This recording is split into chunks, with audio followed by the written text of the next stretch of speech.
5 రోజులుగా కొనసాగిన పాల్వాయి హరీష్ బాబు నిరాహార దీక్ష విరమించారు. ఈ దీక్ష విరమించేందుకు బీజేపీకి సంబంధించిన ఎమ్మెల్యేలు, బీజేపీ ఎల్పీకి శాసనసభ పక్షానికి సంబంధించిన ఎమ్మెల్యేలతో సహా మహేశ్వర్ రెడ్డి ఇక్కడికి వచ్చారు. ప్రస్తుతానికైతే దీక్ష విరమణ కొనసాగింది. కానీ రాష్ట్రంలో సమస్యలు ఎక్కువగా ఉన్నాయంటూ దాంతోపాటుగా జీవో 49ను తాత్కాలికంగా నిలుపుదల చేశారు. శాశ్వతంగా రద్దు చేయాలనే నిర్ణయంతో పోడు భూముల సమస్యకు సంబంధించి నిరాహార దీక్ష చేయాల్సిన పరిస్థితి వచ్చింది. 5 రోజులకు కొనసాగింది. ఎట్లా చూడవచ్చు, ఈ జిల్లాలో పర్యటించిన ఇన్ఛార్జ్ మినిస్టర్ జూపల్లి కృష్ణారావు గారు సత్యాగ్రహ దీక్షలు చేయాల్సిన అవసరం ఏమొచ్చింది, జీవో 49ను నిలుపుదల చేశాం, కొత్త నాటకాలు చేయాల్సిన పరిస్థితి ఎందుకు వచ్చిందని మాట్లాడారు. ఏం చెప్తారు? చూడండి, చుట్టపు చూపులేక వచ్చిపోయేటువంటి జూపల్లి కృష్ణారావు గారికి ఆదిలాబాద్ సమస్యల గురించి అవగాహన లేనట్టుగా ఉంది. ఆదిలాబాద్లో ఒకవైపు ఈ పోడు భూముల సమస్యలు అత్యధికంగా ఉంటాయి. ఇప్పుడు ఈ ఫారెస్ట్ ఏరియాస్ లోపల ముఖ్యంగా ఈ ప్రాంతంలో అత్యధికంగా 60% ఏరియా ఫారెస్ట్లో ఉన్నటువంటి ఆదిలాబాద్ జిల్లాలో అత్యధికంగా ఇప్పుడు జీవో 49 ద్వారా దాదాపు ఇదొకటే ప్రాంతంలో 3,75,000 ఎకరాల భూమి ఈరోజు గిరిజన బిడ్డల నుంచి లాక్కోవడం, మరి రైతుల దగ్గర నుంచి లాక్కోవడం జరుగుతూ ఉన్నది. తద్వారా ఈ ప్రాంతం అంతా కూడా ఈకో సెన్సిటివ్ జోన్లోకి వస్తుంది. ఈకో సెన్సిటివ్ జోన్లో మళ్ళీ ఇక్కడ ఎలాంటి అభివృద్ధి కానీ ఎలాంటి కన్స్ట్రక్షన్ కానీ చేయలేనటువంటి పరిస్థితి, అక్కడ ఉన్నటువంటి గ్రామాలను కూడా అక్కడ నుంచి తరలించేటువంటి పరిస్థితి. మరి ఆలోచన రహితంగా మరి జీవో వారే జూన్ 30వ తారీఖు రోజు తీసుకొచ్చారు. జూలై 21వ తారీఖు రోజు ప్రజా ఆగ్రహం చూసేసి విత్డ్రాల్ చేశారు. మరి విత్డ్రాల్ చేసే బదులు ఎందుకు రద్దు చేయలేదు? ఒకవేళ రద్దు చేయకుండా విత్డ్రాల్ చేసిందంటే ఇది కేవలం లోకల్ బాడీ ఎన్నికల సందర్భంగా ఈ లోకల్ బాడీ ఎన్నికలను తట్టుకోలేమని చెప్పి ఉద్దేశంతో విత్డ్రాల్ చేసినట్టుగా మేము భావిస్తూ ఉన్నాం. మరి లోకల్ బాడీ ఎన్నికల తర్వాత మళ్ళీ జీవోని రివోక్ చేస్తారన్న అనుమానాలు ఈ ప్రాంతంలో అందరికీ ఉన్నాయి. కాబట్టి మరి వారి పక్షాన ఈరోజు మా తోటి శాసనసభ్యుడు మిత్రుడు డాక్టర్ పాల్వాయి హరీష్ రావు గారు గత 5 రోజుల నుంచి నిరాహార దీక్ష చేస్తూ ఉంటే కనీసం స్పందించినటువంటి జూపల్లి కృష్ణారావు గారు, స్పందించినటువంటి మంత్రులు, స్పందించినటువంటి ముఖ్యమంత్రి గారు ఈరోజు మాట్లాడే నైతిక అర్హత వారికి లేదని చెప్పి భావిస్తూ ఉన్నాం. ఈ ప్రాంతంలో 2 సంవత్సరాల నుంచి దాదాపు 20 నెలలు దాటింది ఈ రాష్ట్రంలో కాంగ్రెస్ అధికారంలోకి వచ్చి ఇప్పటి వరకు ఇచ్చినటువంటి ఏ ఒక్క హామీ నెరవేర్చలేదు. దాదాపు 420 హామీలు ఎక్కడికక్కడే ఉన్నాయి.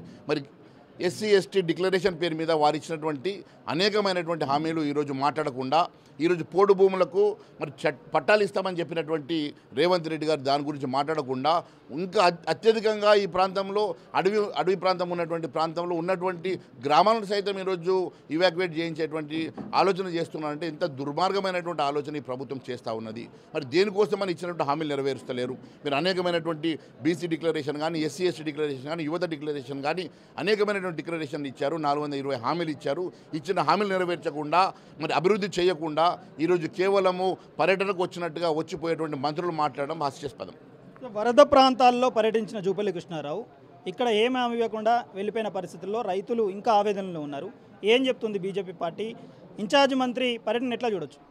అదే చెప్పాను కదా, ఒక పర్యటనకు వచ్చినటువంటి మంత్రిగా కేవలం నాన్ సీరియస్గా కేవలం ఇక్కడికి వచ్చానా లేకుంటే అక్కడ ముఖ్యమంత్రి గారు బాధకు వచ్చినట్టుగా ఇక్కడ వచ్చిపోతూ ఉన్నారు. కానీ మరి వచ్చిన ఈ 2-3 సార్లు కూడా ఏ ఒక్క హామీ వారు ఇవ్వలేకపోయినారు. 100 రూపాయలు వారు ఖర్చు పెట్టలేకపోయినారు. వారి ప్రభుత్వం ఇచ్చేటువంటి పెట్రోల్ ఖర్చులు తప్ప వారు మరి ఇక్కడ రావడానికి ప్రభుత్వ పెట్రోల్ మీద, ప్రభుత్వ వెహికల్ల మీద, వాహనాల మీద వచ్చి ఖర్చు పెట్టడం తప్ప ప్రజల కోసం ఏం అభివృద్ధి కార్యక్రమం చేశారు, ఎంత నిధులు ఇక్కడ కేటాయించారు, ఈ ప్రాంతం అభివృద్ధి కోసం ఏమి హామీలు ఇచ్చారు. మొన్న వచ్చినటువంటి మరి వరదకు ముంపుకు గురైనటువంటి ఆదిలాబాదు మరి నిర్మల్ జిల్లాల్లో అత్యధికంగా ముంపుకు గురైనటువంటి ప్రాంతాల్లో ఇప్పటి వరకు కనీసము మరి మెయింటెనెన్స్ కూడా డబ్బులు రిలీజ్ అయినటువంటి ఈ ప్రభుత్వము దేనికోసం అని చెప్పి ఈ రకంగా ఒక శాసనసభ్యుడు 5 రోజుల నుంచి నిరాహార దీక్ష చేస్తూ ఉంటే స్పందించకుండా అవహేళన చేసేటువంటి మాటలు మాట్లాడడం ఇది చాలా అన్యాయం అని తెలియజేస్తాం. యూరియా కష్టాలు రాష్ట్ర వ్యాప్తంగా తీవ్రంగా ఉన్నాయి. కేంద్ర ప్రభుత్వం యూరియాని ఇవ్వడం లేదు. అందుకే రాష్ట్రంలో ఈ యూరియా కష్టాలు ఉన్నాయి. రైతులు క్యూ లైన్లో నిల్చుంటున్నారు. ఇంత ఇబ్బంది పడుతున్నా కూడా కేంద్రం ఇంకా దిగిరావడం లేదని చెప్తున్నారు రాష్ట్ర ప్రభుత్వం. గత 11 సంవత్సరాలుగా కేంద్రంలో భారతీయ జనతా పార్టీ వచ్చిన తర్వాత దేశంలో ఎక్కడ కూడా యూరియా ప్రాబ్లం లేదు. తెలంగాణ రాష్ట్రంలో కూడా గత 11 సంవత్సరాల్లో ఎప్పుడూ యూరియా ప్రాబ్లం రాలేదు. కాంగ్రెస్ ప్రభుత్వం రాగానే యూరియా ప్రాబ్లం వస్తుంది. ఎందుకు వస్తూ ఉన్నది? ఎందుకంటే కాంగ్రెస్కి అలవాటే బ్లాక్ మార్కెటింగ్ చేసుకోవడం, కాంగ్రెస్ అలవాటే మరి చైన్ సిస్టమ్ పెట్టేసి వీళ్ళకు లింక్ సిస్టమ్ పెట్టి ఒక యూరియా కొనాలంటే మీరు దాన్ని ఏమంటే పెస్టిసైడ్లు కొనాలని రకరకాల కండిషన్లు పెట్టేసి ఏ రకంగా అయితే వీళ్ళు మరి కండిషన్లు పెట్టేసి అన్యాయం చేస్తూ ఉన్నారు. ఈరోజు కృత్రిమంగా వీరు పెట్టినటువంటి మరి ఇక్కడ యూరియా ఇక్కడ స్టాక్స్ లేకపోవడమో లేకుంటే మీరు చెప్పేటువంటి మరి ఇది రావడానికి కారణం కేవలం వీళ్ళు కృత్రిమంగా క్రియేట్ చేసినటువంటి మరి ఈ గవర్నమెంట్ భావిస్తూ ఉన్నాం. ఓవరాల్గా కన్జర్వేషన్ టైగర్ రిజర్వ్గా ఈ జిల్లాను ప్రకటించడంలో కేంద్ర పాత్ర ఉంది. కేంద్ర పాత్ర లేకుండా ఈ జీవో బయటకు రాలే పరిస్థితి. రిజర్వ్గా ప్రకటించడంలో కేంద్రమే మద్దతు తెలిపింది. కేంద్రం నుంచే మొదటగా స్టెప్లు పడ్డాయని చెప్తున్నారు. ఆ కారణంగా కేంద్రం నుంచి దీని మీద ప్రకటన ఏం చేయబోతున్నారు? దానికి సంబంధించి బీజేపీని ఇరకాటంలో పెట్టే ప్రక్రియలు గురించి చూడండి, నేను అదే చెప్తా ఉన్నాను. ఈరోజు జీవో మీద సంతకం పెట్టింది జూన్ 30 తారీఖు రోజు రాష్ట్ర ప్రభుత్వం.